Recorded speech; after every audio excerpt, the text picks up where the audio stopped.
You like shaking your head in disagreement? Perfect. It's right there.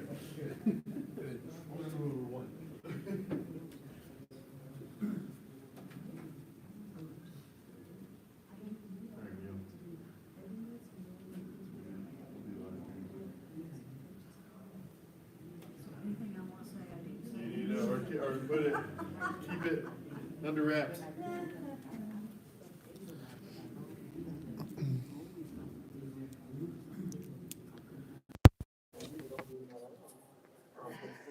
Okay.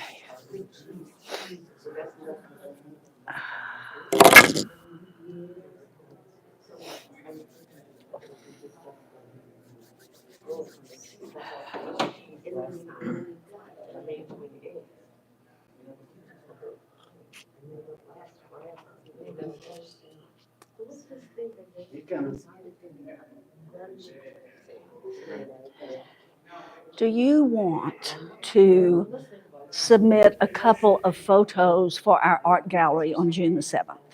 Sure. Good. Is that a theme or something? Theme is something that God touched you with. Oh, easy. Yeah, yeah. And yeah, and it may be that we need you to write a couple of sentences on a card. Well, we're just trying to figure that out. What would be effective? You know, well, that would be on a table. So 8 by 10 at the least, smallest. You know. So anyway, what we're doing is we're going to have a Saturday evening art gallery and chance to celebrate artistic gifts from God, because we don't ever talk about it. Oh, good, good, good, good. It'll be a women's ministry thing, but we're inviting gentlemen as well. We got some beautiful flowers. Y'all post some beautiful wildflower pictures. We've gone out twice now, just driving Oh, around. really? Oh, gosh, so you're like really working. I feel a real closeness to God. Yes, in His yes, yes, I do too. And we took Dot out the first time. Yeah. And Wow. her brother ended up. You know, I asked y'all to pray for her. Okay. Okay, she's going to her brother's. Well, she flew there. And then she said there was a miscommunication. This was just an exploratory. Okay. So she said, so in 2 weeks he's having spins, and then in 2 weeks.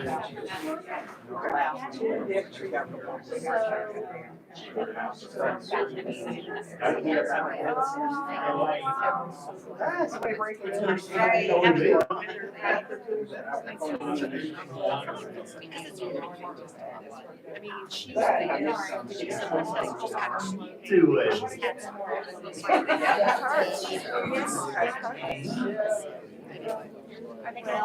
We're going to figure it. We don't know exactly what.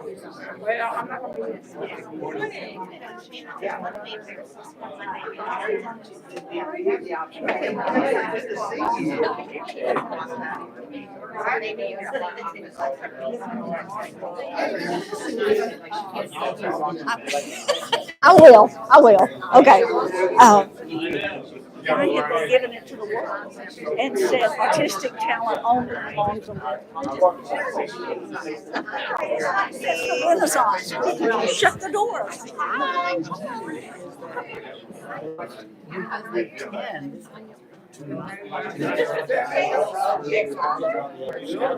Someone will say something to me on a picture. Yeah. And I'm like, I just don't care. You know, and yeah, there's something to do with taking a picture. No, we're celebrating God through all sorts of artistic endeavors.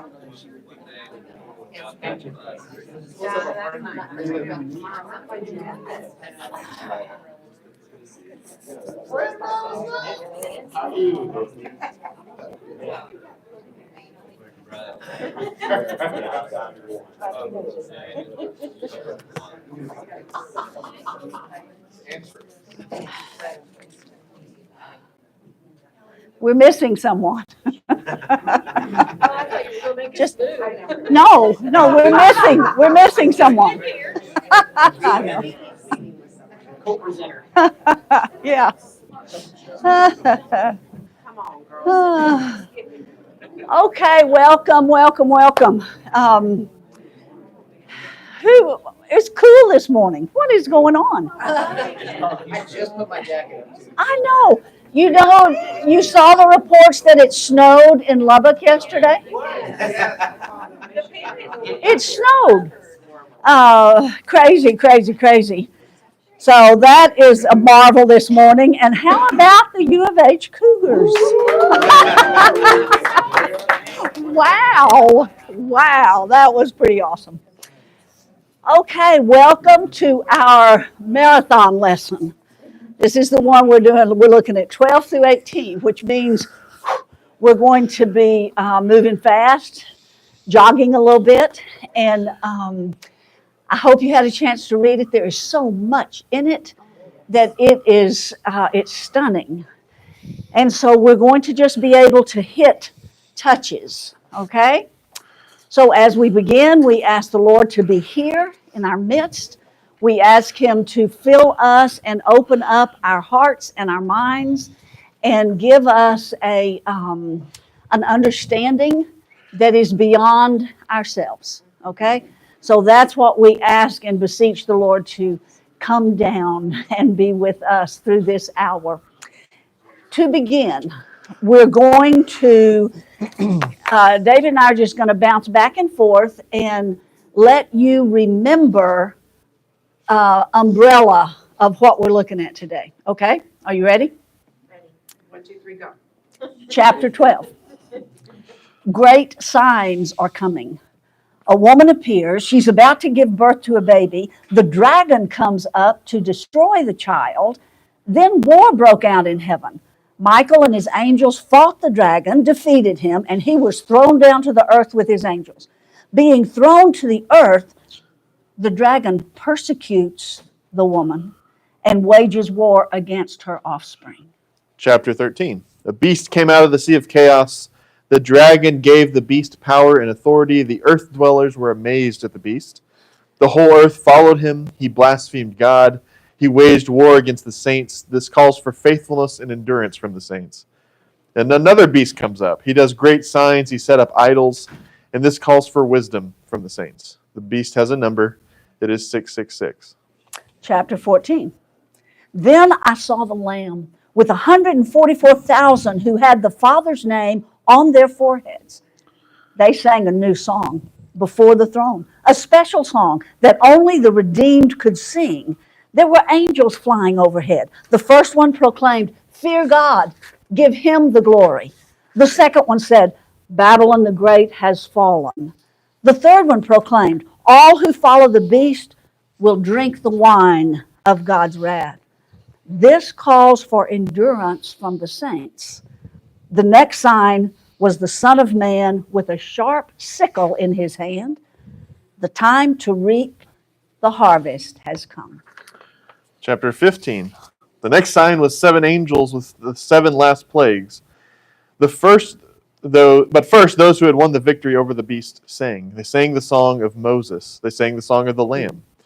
And then I saw the heavenly tabernacle opened, and out of the tabernacle came 7 angels with 7 plagues, which were in 7 golden bowls. These bowls were filled with the wrath of God.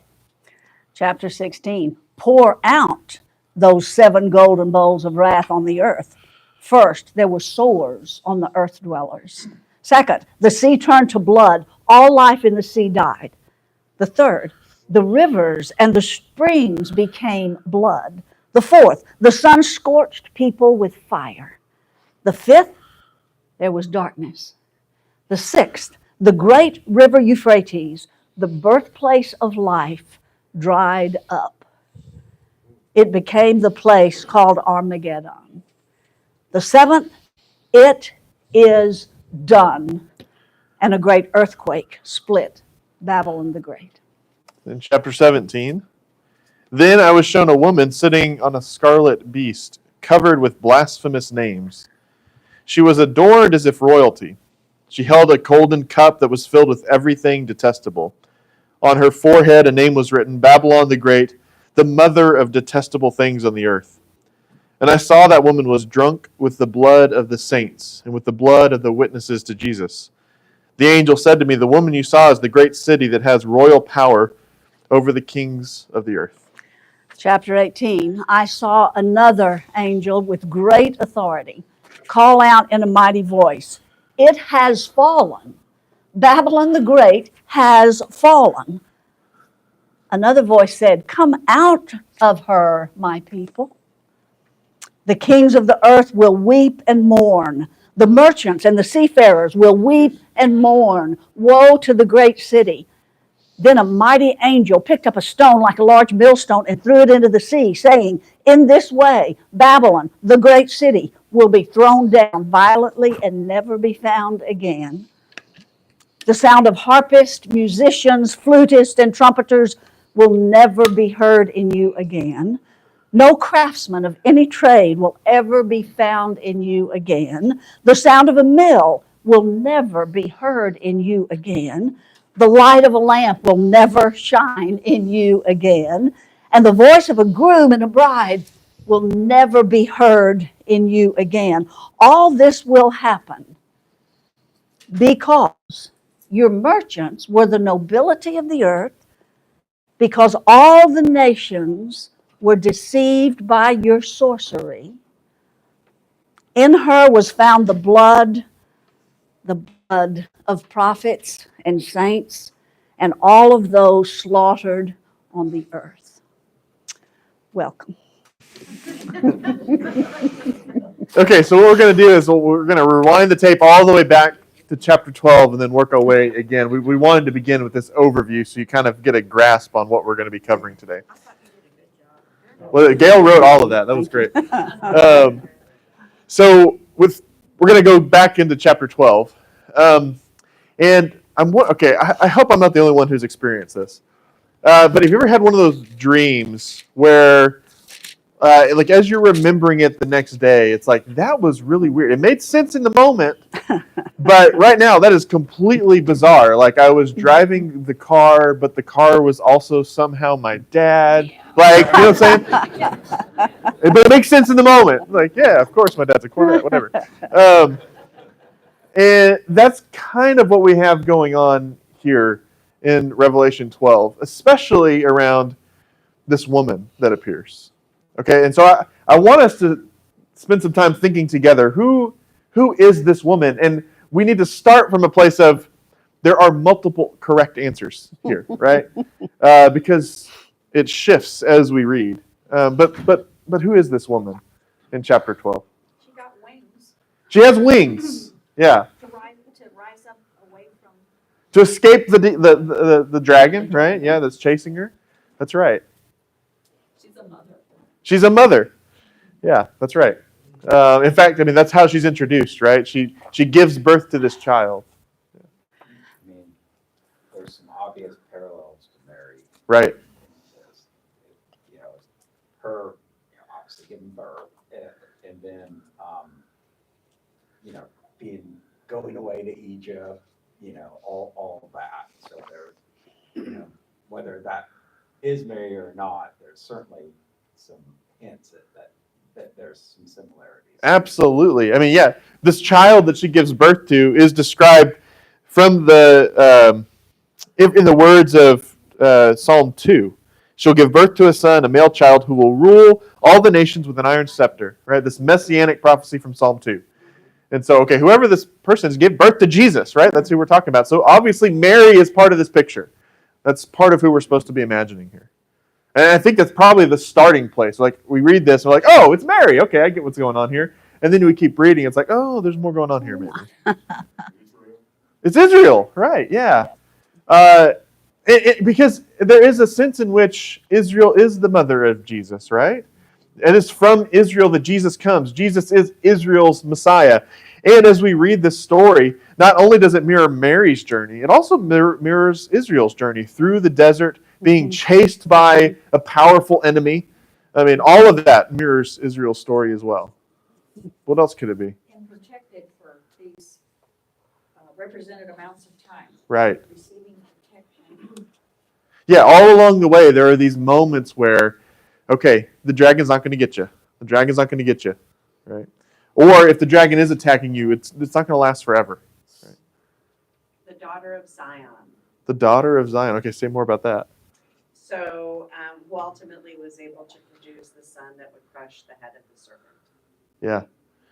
Yeah, so this expectation that we have for Zion and the one who comes from Zion is fulfilled here. Yeah, absolutely. Yeah. Who else? What about the church? Yeah. Yeah, I think the church is absolutely pictured here. Me too. When I was in Israel, there's a church that's in, where was it? It was in Nazareth. And it's the place where the Annunciation took place, right? Or one of the locations, there's a church built there. And outside, like the whole thing, it kind of retells the story. Like there's this place where it said Mary received this word from Gabriel. But outside, it was interesting because as you're walking in, there's these words in Latin that say Mother Church.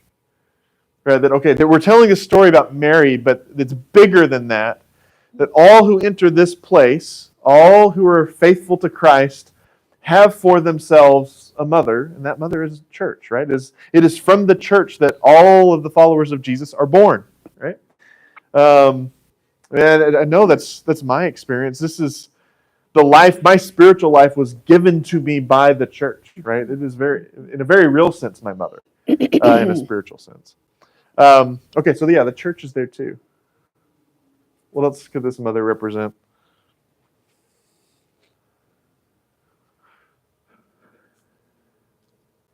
Any other important moms in the Bible?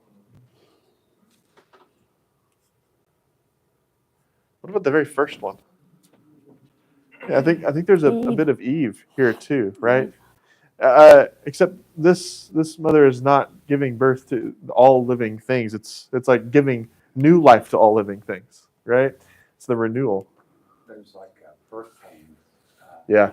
Mm-hmm. Had, so I think that's like supposed to be calling out some connection back to Eve. Right. Yeah. This is in travail that all of this is taking place. Absolutely. Okay, so I think we needed that to start with because if we're going to understand what's going on in chapter 12, we have to understand that it is multi-layered, right? It doesn't just mean one thing. There's all kinds of threads that we're trying to be invited to look at. But it tells essentially the story of what the church experiences while the dragon is trying to fight God, right? And it's almost this very shortened version of the entire gospel, right? Christ is born into the world, and what does the dragon try to do? Destroy him, right? But he gets caught up to heaven. He's out of reach of the dragon. Dragon wages war, and he's cast down to the earth. And what does the dragon do once he's down there? That's right. Yeah.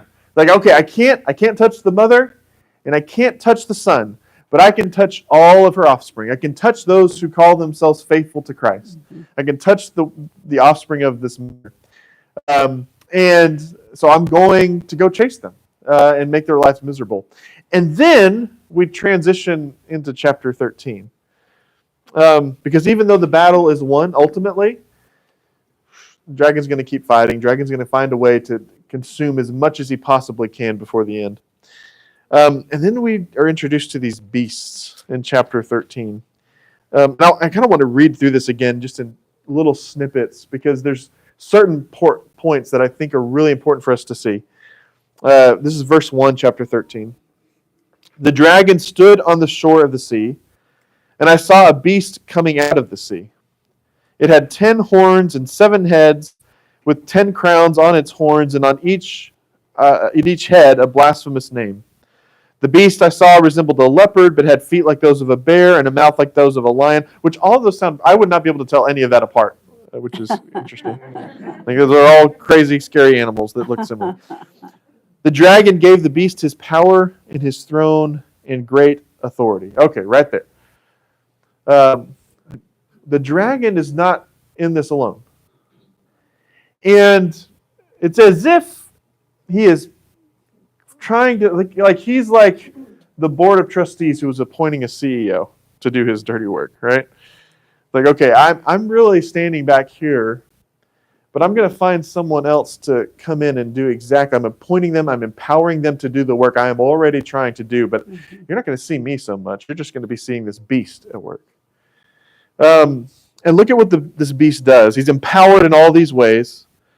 And then in verse 5, the beast was given a mouth to utter proud words and blasphemies and to exercise its authority for 42 months. It opened its mouth to blaspheme God and to slander his name and his dwelling place and those who live in heaven.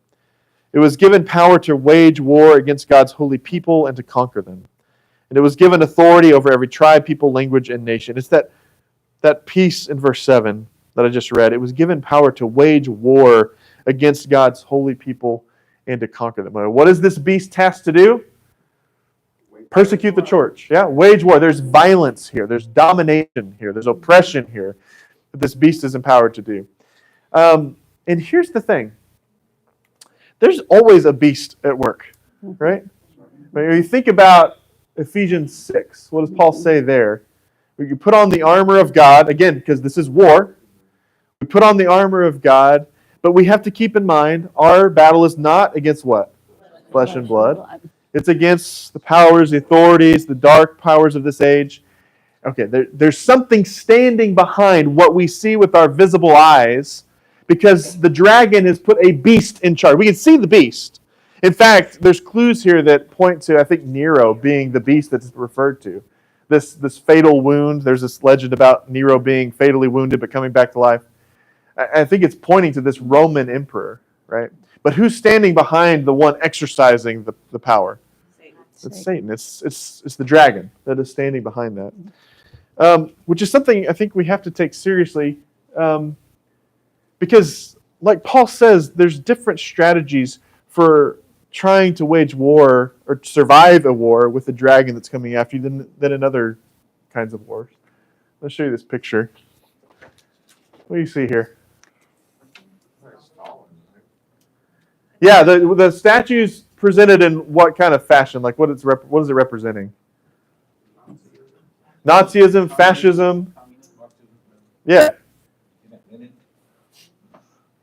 Some kind of powerful authoritarian figure, right?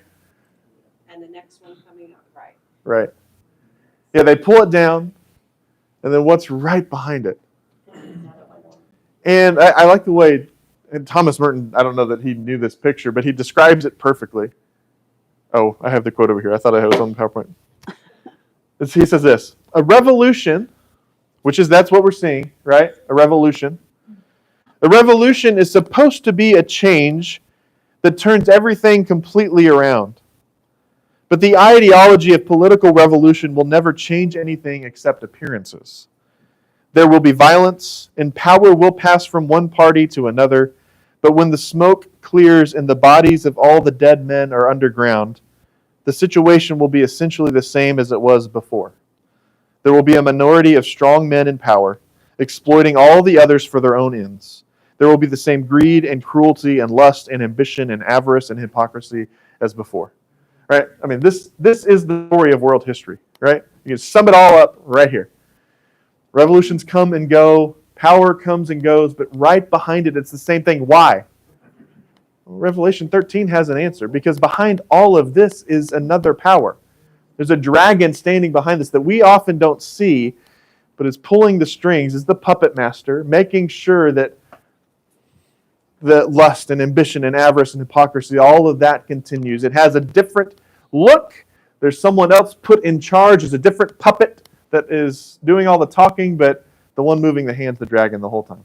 So Scripture says this group of was the people in the heavenly realm. That's kind of what we're talking about. Yeah. This force that we're talking about. Yeah, I think so. And then what do we do in response? That's the first piece of what Revelation 13 gets at. This is verse 8. All inhabitants of the earth will worship the beast, all whose names have not been written in the Lamb's book of life, the Lamb who was slain from the creation of the world. Whoever has ears, let them hear. If anyone is to go into captivity they will go. If anyone is to be killed with the sword they will be killed. There's an interesting variant there. Some manuscripts it actually is different. It says, if anyone kills with the sword. with the sword they will be killed. And so it's not just this, okay, there is this power. If you're going to go into captivity you're going to go, right? There is this power at work that we are just powerless to stand against. They're going to be able to exercise authority over us. And so some people think, okay, well, it's the same thing with the sword. If anyone's going to be killed by a sword, they're going to be killed by the sword, right? There's nothing we do really to escape that. Or maybe it's a call to lay down arms. That if anyone kills with the sword they will be killed. That in Revelation there is this call to remember what Christ said to Peter, right? Love your enemies. Yeah, put down Peter cuts the guy's ear. Put down the sword, right? That our resistance doesn't look like the resistance within the world, because our battle is not with flesh and blood, right? We have different kind of spiritual weapons that we have to use in order to oppose not the beast so much, but the dragon standing behind the beast, right? This calls for patient endurance and faithfulness on the part of God's people. Right? If this is what the world looks like, if this kind of beast is in charge, what that calls for from us is patient endurance. Okay, then there's this other beast. And listen to this, verse 11. And then I saw a second beast coming out of the earth. It had 2 horns like a lamb, but it spoke like a dragon. Okay, what's going on there? It looks innocent, but it's not. Yeah. It looks like a lamb. It looks like Jesus, actually. But it speaks like a dragon. Because it wants to present itself as if it is friendly to the faithful. It wants to deceive the faithful into worshiping it, into supporting it. Because it's like, we're on the same team. Right, so the anti-Christ. Right? Yeah, and the word anti, we hear as like against, opposed, right? Against Christ, which there's truth in that. But in Greek, a lot of it's like this replacement. It's like a replacement Christ, right? Here's the real Christ. The Antichrist is a replacement for the real Christ. And so, okay, here's this beast that comes along that looks like Christ, but really isn't, actually is another puppet just like the other beast. And its whole job is to deceive the world into worshiping the dragon through the worship of this beast. And so there's these 2 things that Revelation is constantly trying to warn us against. One is to be faithful in endurance and patience when persecution comes, right? But the other is to not be deceived, right? If you remember from what I've read from this chapter with what Gail put together for us, this calls for wisdom, right? What is called for when facing this beast in the part of the church is wisdom. Because we have to be able to see through the facade, this veneer of what looks like purity, what looks like could be on our side, what looks like could be good, but in reality is just the dragon working behind the scenes once again. Yeah, Catherine. That reminds me of how important it is, going back to something you talked about in the last series about being like being two question people, where you can't just ask the surface level question. You have to be willing to continue to dive in and always get more follow up and more. Yeah. Whatever you see at face value, we want to keep poking because there may be more there. I like the way Eugene Peterson says this. There is, in fact, no part of life in which deceit is more prevalent than religion.